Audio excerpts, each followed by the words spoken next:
नमस्कार दोस्तों, ऑप्ट्यूसिस पे आप सभी का स्वागत है। आज के इस वीडियो में हम CUET के पार्ट ए में पूछे जाने वाले कुछ इम्पॉर्टेंट क्वेश्चंस के बारे में डिस्कस करेंगे, कुछ प्रीवियस ईयर क्वेश्चंस के बारे में डिस्कस करेंगे और साथ ही उनसे रिलेटेड ट्रिक्स और कैसे हम क्वेश्चंस को बहुत ही फास्ट सॉल्व कर सकते हैं और अपना समय बचा सकते हैं वो जानेंगे। तो जो लोग भी चैनल पर नए हों प्लीज़ सब्सक्राइब ज़रूर कर लीजिए और अगर आपकी कोई भी क्वेरी होगी तो कमेंट सेक्शन में ज़रूर ड्रॉप कीजिएगा। तो चलिए शुरू करते हैं। पहला क्वेश्चन, ये पेपर काफ़ी शानदार रहा था, अगर इंग्लिश के हिसाब से देखा जाए तो बहुत ही अच्छे लेवल की इंग्लिश इसमें पूछी गई है, तो ध्यान से देखेंगे। तो पहला क्वेश्चन देखते हैं। Ashish drives his car extremely fast when there is rainfall. Underline word का बताना है कि किसका एग्जाम्पल है। ड्राइव्स यहाँ पे वर्ब है, फास्ट जो है वो एडजेक्टिव है क्योंकि वो इस ड्राइव की जो है विशेषता बता रहा है और इस फास्ट की विशेषता बता रहा है एक्सट्रीमली। तो ये एक्सट्रीमली क्या हो जाएगा, ये एडवर्ब हो जाएगा, इसलिए आपका बी पार्ट सही है। फिर आता है करेक्ट स्पेल्ड वर्ड। तो कमोडियस का स्पेलिंग होता है COMOMDIOUS, तो ये सेकंड का भी पहला पार्ट सही है। थर्ड में जब भी नेवर से कोई सेंटेंस यूज़ करते हैं तो नेवर के बाद तुरंत ही आपका वर्ब यूज़ होती है, हेल्पिंग वर्ब, तो नेवर हैव आई होना चाहिए, तो इसलिए पहले पार्ट में एरर है। इसी तरीके से चौथे में जब आप जाइए तो passive voice open your door, let your door B opened होता है। तो ये सारे क्वेश्चन अभी तक देखिए हमने 4 क्वेश्चन किए, तो 4 के चारों क्वेश्चन ऐसे नहीं है कि आप कोई ट्रिक से कर पाएंगे। आपको थोड़ा इंग्लिश का नॉलेज तो होना पड़ेगा, थोड़ा बेसिक इंग्लिश आपकी जाननी ही पड़ेगी। जैसे नेक्स्ट क्वेश्चन है कि गैंगेस, तो जब भी रिवर का नाम आता है, अगर रिवर का नाम रिवर के सेंस में यूज़ हो रहा हो, जैसे गंगा, यहाँ पे गंगा नदी के रूप में यूज़ हो रहा, तो उसके पहले द का यूज़ ज़रूर करते हैं। ये चीज़ आप अगर आर्टिकल पढ़ेंगे तो वहाँ पे पढ़ेंगे, इसलिए यहाँ पे द गंगेज होगा, तो ये एरर है। और फियर ऑफ अ हाइट होता है, यहाँ पर he has a fear of height 6th question में। आर्च, अब यहाँ तक क्वेश्चन काफ़ी अच्छे खासे थे, मतलब अच्छा खासा आर्टिकल का यूज़, अच्छा खासा आपका पैसिव वॉइस और फिर आपका एरर करेक्शन बहुत ही अच्छा पूछा है। अगर आपको अच्छी नॉलेज नहीं रहेगी तो आप कतई नहीं कर सकते हैं, एकदम आप ये श्योर जानिए। तो चलिए 7th क्वेश्चन को देखते हैं। 7th क्वेश्चन कह रहा है आर्च का प्लूरल क्या होगा, तो आर्च का प्लूरल आर्चेज होता है। एग्जैस्परेट, एग्जैस्परेट का हमें सिनोनिम बताना है। Best expresses the meaning of exasperate, तो ये होता है इरिटेट। एग्जैस्परेट मतलब थकान, चिड़चिड़ापन, ये, और उसका मतलब होता है इरिटेट। तो यहाँ पर भी देखिए आप तीनों ऑप्शन देख के बिल्कुल भी नहीं गेस कर सकते हैं, क्योंकि ये ऐसे हैं जो हम जनरल इंग्लिश में यूज़ नहीं करते हैं, और जिनको हम जनरल यूज़ में इंग्लिश यूज़ नहीं करते हैं उन पे हम गेस नहीं खेल सकते हैं, तो इससे आपको पता होना ही चाहिए। जैसे मुझे एग्जस्परेट तो पता रहता है, बहुत सारी जगह पे इंग्लिश अगर आप पढ़ेंगे तो यूज़ होता है एग्जस्परेट। जैसे अपोजिट अब फाइंड करना है कैप्टिवेट का, तो कैप्टिवेट का अब अपोजिट आप फाइंड कर सकते हैं। तो कैप्टिवेट का क्या मतलब होता है, अगर आप लोग बहुत ही थोड़ा सा इंग्लिश को पढ़ते हो तो कैप्टिवेट का मतलब चार्मिंग टाइप का होता है, अपनी ओर आकर्षित करने वाला होता है। तो अब देखिए अपनी ओर आकर्षित करना, अब इसको आप यहाँ पर आप ट्रिक यूज़ कर सकते हैं। जैसे आप देखेंगे पहले फैसिनेट, तो वो भी होता है आकर्षित करना एक तरह से। कैंपेन मतलब अपने बारे में समर्थन करना, यानी एक तरह से कह सकते हैं कि अपने बारे में आकर्षित करना। कैनवास, कैनवास का मतलब भी यही होता है, सेम। और अफेंड एकदम साफ साफ अलग दिख रहा है, जिसका मतलब नहीं होता है आकर्षित करना, इसका मतलब होता है किसी को दुखी करना, तो वो आप वहाँ पर अपोजिट के रूप में यूज़ कर सकते हैं। तो 9th क्वेश्चन थोड़ा सा डायरेक्ट था, जहाँ से हम आसानी से कर सकते थे। उसी तरीके से आते हैं 10th पे। टेकिंग फ्रेंच लीव, ये थोड़ा एक इडियम है जिसका मतलब होता है टेकिंग लीव विदाउट परमिशन, तो ये भी अच्छा क्वेश्चन आप कह सकते हैं। 11th क्वेश्चन पे आते हैं, ये काफ़ी अच्छा क्वेश्चन है, इसको करने के लिए आपको थोड़ा सा दिमाग लगाना पड़ेगा। सबसे पहले ऑल बुक्स आर नोट्स, तो मैं इसको कुछ इस तरीके से करता हूँ। सबसे पहले ये बनाता हूँ बुक्स के लिए, ये बुक को डिनोट कर रहा है, तो चूंकि ऑल बुक्स आर नोट्स तो नोट्स यहाँ पर जाएगा। उसके बाद कह रहा है सम नोट्स आर वॉचेस, तो यहाँ पर डाल दीजिए वॉचेस का, तो some notes are watches. No watch is pencil, तो पेंसिल को अलग कर दीजिए। पेंसिल यहाँ से टच भी हो सकता है या नहीं हो सकता है, वो हम कुछ नहीं जान रहे, तो हम यहाँ पे लिख दे रहे हैं। ऑप्शन अगर कंक्लूजन देखें तो सबसे पहले हम कंक्लूजन देख लेते हैं सेकंड और फोर्थ। तो सेकंड और फोर्थ कहता है सम नोट्स आर पेंसिल, और फोर कहता है some notes are not pencil, यानी एक दूसरे के कॉम्प्लीमेंट हैं। तो ये दोनों एक साथ नहीं आ सकते हैं जहाँ भी होंगे, तो ये दोनों अगर एक साथ नहीं आएंगे तो ऑप्शन नंबर 1 सीधे सीधे हट जाता है आपका यहाँ से। तो ऑप्शन नंबर 1 के हट जाने पे हम फिर आगे बढ़ते हैं, देखते हैं। इसी तरीके से सारे ऑप्शन को आप चेक करेंगे, स्टेप वाइज। और आप जब सारे ऑप्शन को चेक करेंगे, मैं थोड़ा सा ऊपर उठा देता हूँ। फिर आता है option number B. Option number B बोलता है 1, 3 एंड 4। 1 कहता है सम वॉचेज आर बुक। मैं एक बार फिर से ये बना देता हूँ, कुछ इसी तरीके से था ये। यहाँ पे बुक था, यहाँ पे नोट्स था, यहाँ पे वॉचेस था, यहाँ पे पेंसिल था। सेकंड ऑप्शन कहता है some notes are pencil. Sorry, यहाँ पे देखते हैं, ए तो कैंसिल हो गया आपका, बचा बी। 1, 3 and 4 follows. 1 कहता है सम वॉचेज आर बुक, तो सम वॉचेज आर बुक ये आप मतलब कह भी सकते हैं, नहीं भी कह सकते, इसलिए ये भी कैंसिल हो गया। सी कंक्लूजन आता है 1, 3 एंड 4, चूंकि 1 यहाँ पर कैंसिल हो चुका था तो 1 यहाँ पर भी है, तो ये भी कैंसिल हो गया। अब डी ऑप्शन इसलिए सही है क्योंकि यहाँ पर ईदर यूज़ किया है कि या तो 1 सही होगा या सेकंड और फोर्थ सही होगा, तो इसलिए डी ऑप्शन आपका करेक्ट है। आगे आगे आते हैं, 12th क्वेश्चन को देखते हैं। 12th क्वेश्चन बोलता है कि eight which of the following places is the Indian national defence university being set up. Indian national defence university जो है ये आपके बिनौला विलेज, गुड़गांव या गुरुग्राम जो आप बोलते हैं, हरियाणा में सेटअप हो रही है, तो 12th का सी ऑप्शन सही है। Who was the last Hindu king of north, तो Harshvardhan was the last Hindu king of north. Which one of the following traveller visited India during the Gupta period, Fahien. Fahien Chandragupta द्वितीय के शासनकाल में भारत आए, ये आप सब लोग को पता होना चाहिए। International day of older person, ये 1 अक्टूबर को मनाया जाता है। संतोष ट्रॉफी आपकी फुटबॉल से संबंधित है।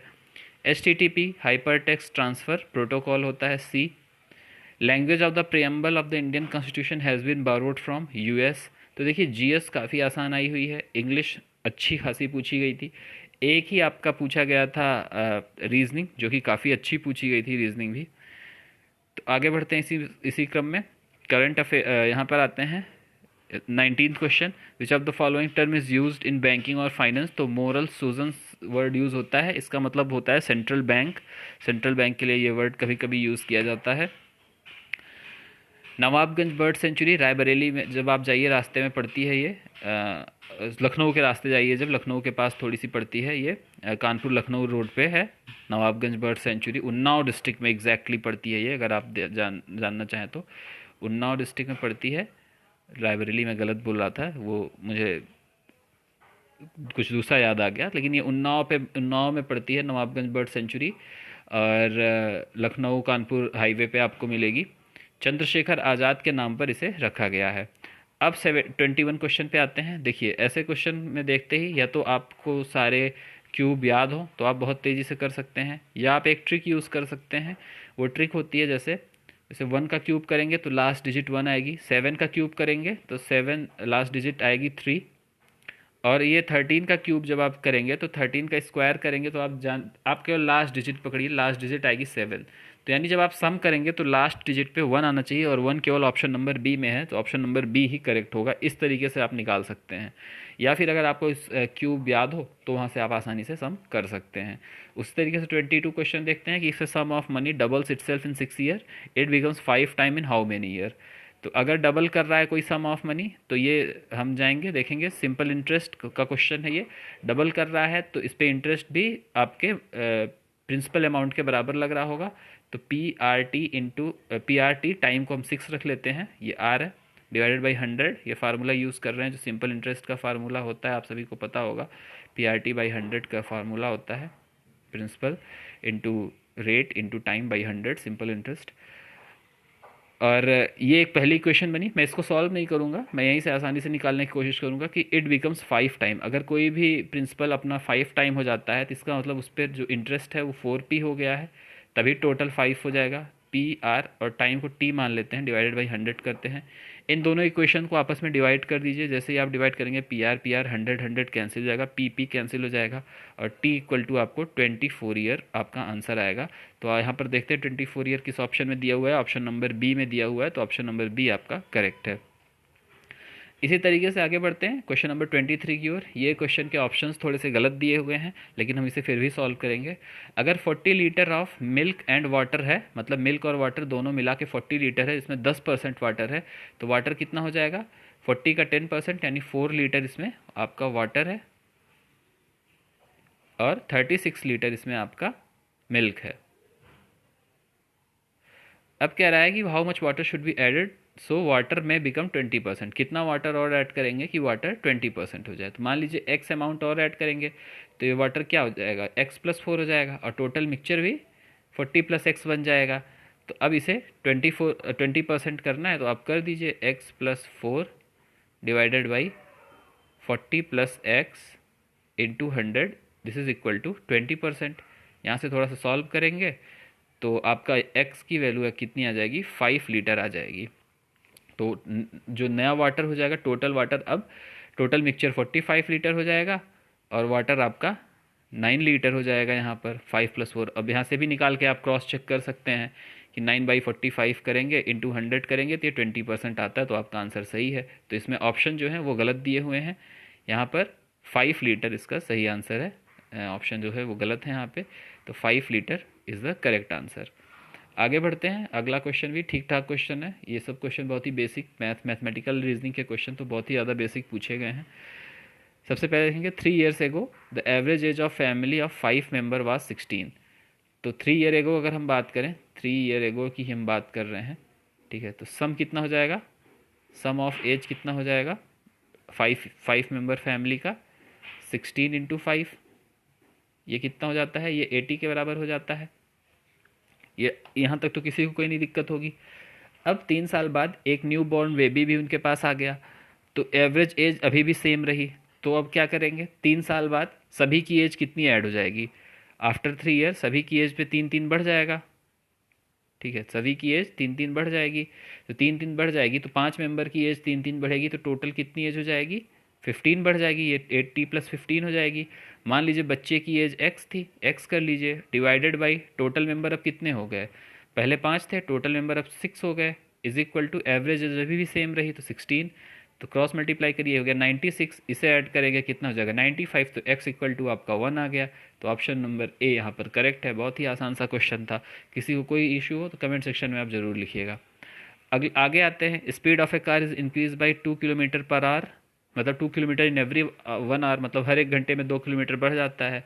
तो अगर वो पहले घंटे में 35 किलोमीटर कवर करता है तो इसकी स्पीड कितनी थी 35 km/h, तो 12 घंटे में कितना जाएगा। बहुत ही आसान सा क्वेश्चन है। फर्स्ट आवर में 35, सेकेंड आवर में 2 बढ़ा दीजिए 37, थर्ड में 2 बढ़ा दीजिए 39, सबको सम कर देंगे। ऐसे करेंगे कब तक, 12 आवर तक करेंगे। तो एक तरह से आप ये AP देख रहे हैं जिसका जो है 2 का डिफरेंस आ रहा है उसमें, तो सम ऑफ AP कर दीजिए 12 टर्म का। 12 टर्म को जब सम करेंगे तो 12/2 इंटू 2 × 35, अगर आप फार्मूला याद हो आपको, 11 × 2 करेंगे, ये आएगा 552, यानी ऑप्शन नंबर बी करेक्ट है। मैं फार्मूला एक बार लिख देता हूँ कि सम ऑफ AP का फार्मूला होता है n/2 multiply by 2a + n-1 into d, ये फार्मूला होता है। यहाँ से आपका सवाल सॉल्व हो गया। तो इस तरीके से हमने सॉल्व किया और इस पेपर में हमने देखा कि इंग्लिश की क्वालिटी बहुत ज़्यादा अच्छी थी। तो इंग्लिश आप ध्यान से पढ़िए, कोई भी दिक्कत हो, कोई भी क्वेरी हो तो उसे कमेंट सेक्शन में आप ज़रूर लिखिए, और चैनल को सब्सक्राइब किए रखिए हमारे मोटिवेशन को बढ़ाए रखने के लिए। साथ ही अगर आप अपनी बात करते हैं MA इकोनॉमिक्स के लिए, तो जो लोग भी MA इकोनॉमिक्स की तैयारी कर रहे हैं CUET के, उनके लिए हमारी बैचेस, एक सेकेंड बैच स्टार्ट होने वाली हो चुकी है, मतलब एकदम जस्ट स्टार्ट हुई है। इसका नाम है टॉपर्स बैच, आप इसको ज्वाइन कर सकते हैं CUET MA इकोनॉमिक्स 2023 की तैयारी के लिए। इसमें आपको मिलते हैं live and recorded lectures, test series, revision classes, doubt classes and marathon classes. उसको ज्वाइन करने के लिए आप ये गिवन नंबर पर कॉल कर सकते हैं। ये बैच आपको ज्वाइन करना क्यों इम्पोर्टेंट है, क्योंकि आपको हम एक ऑर्डर्ड वे में तैयारी कराते हैं, एक अच्छे से आपको एक पर्टिकुलर रास्ता दिखाते हैं कि आपको क्या पढ़ना है, कितना पढ़ना है। मैम के पास CUET के सेक्टर में बहुत ही अच्छा एक्सपीरियंस है, और मैथमेटिकल वाला पोर्शन उसको मैं देखता हूँ, मैं खुद 3 टाइम्स गेट क्वालिफाई किया हुआ है मैंने। तो इसी तरीके से आप इस बैच को ज्वाइन कर सकते हैं और अपने प्रिपरेशन को एक्सेल कर सकते हैं।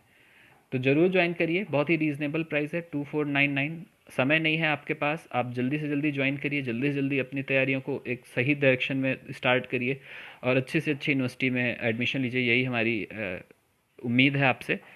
तो इसी के साथ वीडियो को समाप्त करते हैं। कोई क्वेरी होगी तो कमेंट सेक्शन में ज़रूर लिखिएगा। Thank you.